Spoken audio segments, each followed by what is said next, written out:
네, 안녕하십니까.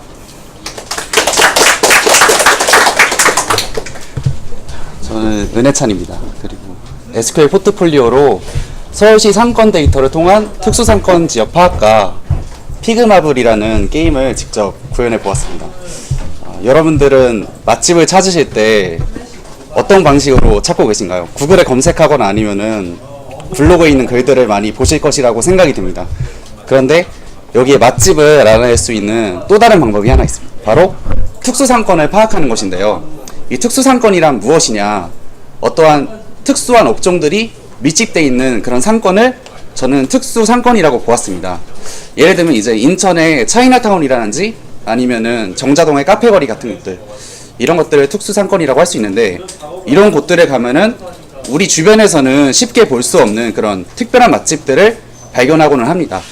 그래서 이러한 특수상권들을 알아보기 위한 발표를 시작하겠습니다. 먼저 저는 포트폴리오를 2개를 준비했는데, 제가 첫 번째로 발표할 게 이 부분이고요. 그리고 두 번째로 이제 게임 구현한 부분은 나중에 따로 동영상 통해서 말씀드리도록 하겠습니다. 저 데이터는 공공 데이터 포털을 통해 가져왔고, 총 39개 컬럼 52만 건입니다. 다음으로 이제 테이블 생성하는 스크립트인데, 그냥 단순히 데이터를 한 개만 다 받아오기 위해서 생성한 스크립트고, 따로 테이블이 별도로 있진 않습니다. 하나 테이블에 전부 다 담았고, 이렇게 쿼리를 짰습니다. 그리고 이제 데이터를 분석하기에 앞서서 저는 항상 숲을 보고 좀 나무를 보는 그런 성격인데, 먼저 서울시의 상권이 좀 어떻게 되어 있나 좀 살펴봤더니, 이렇게 한식, 커피점, 유흥주점 이런 순으로 진행이 되는 것을 확인을 했습니다. 그런데 재밌는 거는 좀 여러 동네를 봐도 어느 정도 이런 순위가 대충 비슷하게 나타납니다. 어디든지 한식집이 1위고, 그리고 솔직히 2, 3위 정도는 좀 많이 바뀝니다. 커피점이 뭐 2위로 올라올 수도 있고, 아니면은 좀 술집이 그 다음으로 많을 수도 있고, 이런 식으로 많이 바뀌는데, 유독 변하지 않는 거는 한식이 1위다. 어디를 가나 한식점이 제일 많다. 이거는 좀 변하지 않았습니다. 그래서 제가 3가지 동네를 이렇게 예를 들어서 제가 찾아봤는데요. 처음에는 이제 중계동에도 역시 한식집이 제일 많이 나타났고, 두 번째로는 신림동도 한식이 제일 많고, 그 다음에 유흥주점, 분식 이런 순으로 진행이 되는 것을 확인할 수 있습니다. 다음으로는 역삼동인데, 역삼동 역시도 한식점이 제일 많죠. 그래서 이거를 가만 보니까, 그러면은 한식집이 제일 많지 않고 다른 상권이 많은 것은 좀 특수한 상권이 아닌가, 이런 생각을 하게 돼서 다음에 쿼리를 날리게 되었습니다. 최종 쿼리인데요. 여기서 보시면은 서브 쿼리 1번하고 2번을 묶어서 총 이렇게 2번 감싼 서브 쿼리라고 보시면 되겠습니다. 그래서 제일 먼저 여기에서는 그냥 단순히 카운트를 알아보는 서브 쿼리고, 서브 쿼리 1번이, 그리고 두 번째 서브 쿼리에서는 그 서브 쿼리별로 매장 분류가 많은 순서대로 랭킹을 매겼습니다. 그 랭킹을 매겨야지 이제 어느 분류가 제일 많은지를 뽑아낼 수 있기 때문에 그렇게 분류를 매겨서 이제 메인 쿼리에서 뽑아내는데, 랭킹 1위를 뽑아내는데 어떤 걸 뽑느냐? 한식이 아닌 것. 한식이 아닌 것들을 뽑아내면은 좀 이제 유의미한 그 특수 상권을 도출할 수 있지 않을까, 이런 식으로 생각을 했고요. 그렇게 해서 나타난 게 바로 여기 있는 위에 있는 그런 리스트입니다. 보시면 아시겠지만 대연동, 행당동, 동숭동 이런 식으로 나타나는데, 좀 특이한 거는 압구정동에 빵집이 되게 유명한 걸로 알고 있는데, 이렇게 빵집이 압구정동에 나타났습니다. 그러면은 제가 과연 이렇게 뽑은 리스트가 특수 상권이라고 할 수 있는가, 과연 이게 유의미한 결과를 가져오는가, 그것을 알기 위해서 제일 첫 번째 나타난 대연동을 좀 중심으로 검색을 해 보았습니다.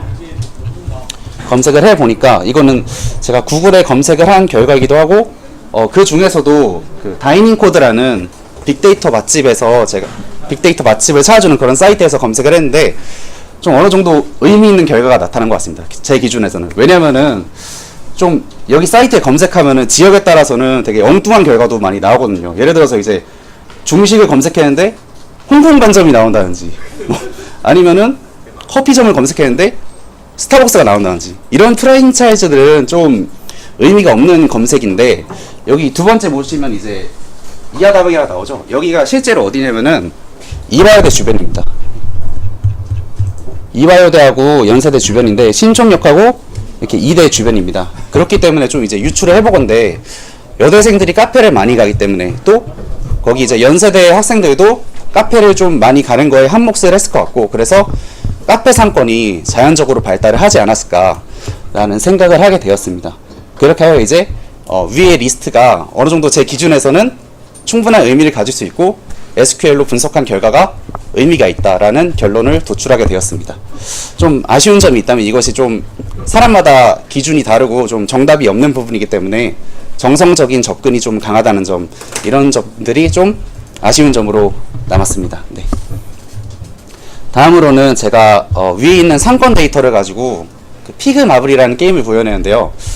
제가 여건이 된다면은 여기 여러분 모셔가지고 직접 게임을 돌려보면서 좀 진행을 하고 싶었는데 이제 여러가지 여건상 그러지는 못할 것 같고 동영상으로 대신하게 되었습니다. 네.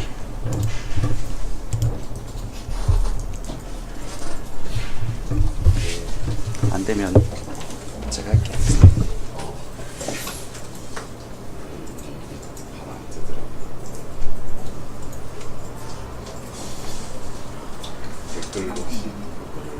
그 유튜브 들어가서 치면 나오는 거죠.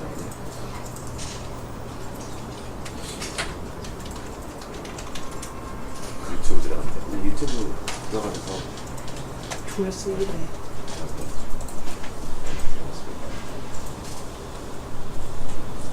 피그 마블 SQL 치시면 피그? 그 한글로 피그 마블 치시면 마블 네 SQL 네, 첫 번째. 안녕하십니까. SQL 포트폴리오 발표를 맡은 엔네찬입니다. 제가 준비한 포트폴리오는 피그마블이라는 게임입니다. 지금부터 게임이 어떻게 흘러가는지 시뮬레이션을 해보이도록 하겠습니다. 코드는 포트폴리오 1이라는 잘 들리시나요? 구현해 놓았습니다. 실행을 하게 되면 다음과 같은 창이 뜨게 됩니다. 게임 설명을 잠깐 드리자면 주사위를 굴려 가장 많은 칼로리를 섭취한 사람이 이기는 게임입니다.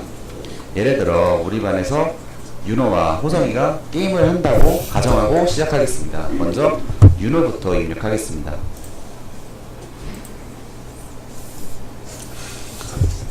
입력을 하게 되면 자신이 살고 있는 동을 입력하라고 뜨게 됩니다.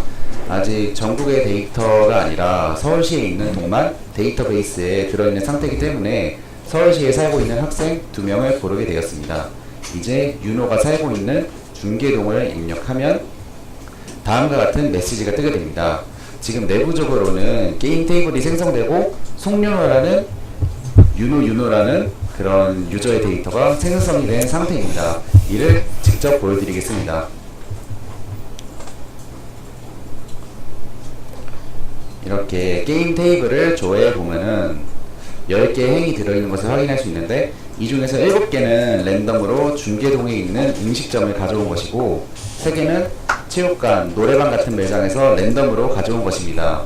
옆을 보시면은 칼로리 포인트가 있는데 해당 가게에 들리면 이 칼로리 포인트가 더해지는 방식으로 진행이 됩니다. 즉 음식점에 가면은 칼로리가 플러스 되고 당구잭이나 노래방 같은 곳에 가면 칼로리가 마이너스가 되는 구조입니다.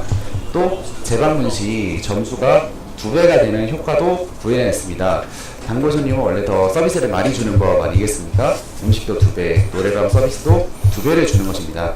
그리고 이제 유저 테이블을 살펴보면 이런 식으로 윤호의 정보가 업데이트 된 것을 확인할 수 있습니다. 또한 각각의 테이블들은 게임 시작과 동시에 초기화되도록 코드를 구현해 놓았습니다.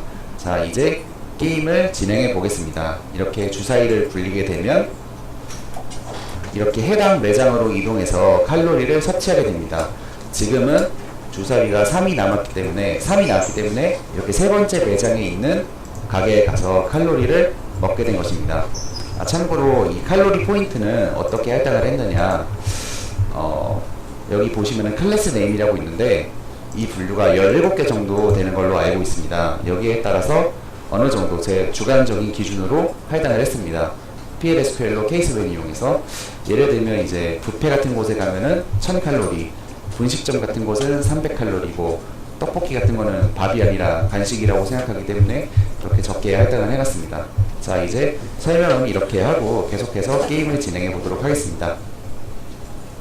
이렇게 두 번째 주사위를 던져서 1이 나왔는데 그렇기 때문에 이렇게 세 번째 있던 곳에서 한 칸만 더 가서 지금 브레드칸이라는 매장에 방문한 것을 확인할 수 있습니다. 자, 계속 진행하겠습니다.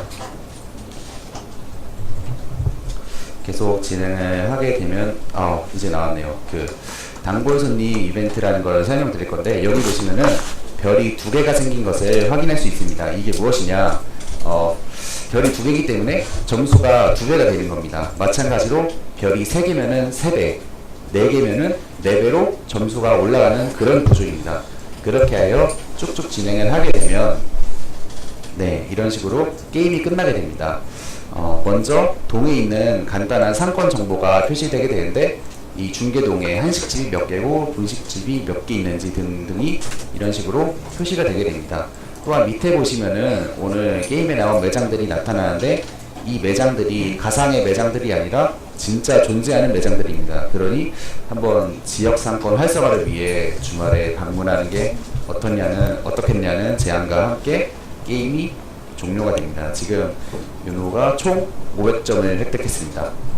자, 윤호 500점을 제가 이렇게 연필로 적고 진행을 하겠습니다. 이제 호성이의 차례니까 호성 선생 입력하고 호성이가 지금 신림동에서 자취하고 있기 때문에 신림동으로 진행을 하면은 700칼로리 시작이 좋은데요. 자, 계속해서 이렇게 진행을 하는데 아직까지는 1000칼로리, 1500칼로리. 유승주 전이 상당히 네, 이렇게 해서 게임이 끝났습니다. 그런데 이제 호성이의 점수가 2300점이고 윤호가 500점이니까 호성이가 이겼네요. 자, 그럼 이제 윤호가 호성이에게 밥이나 커피 한 잔 사주면 될 것 같습니다. 이상으로 시뮬레이션을 마치겠습니다. 감사합니다.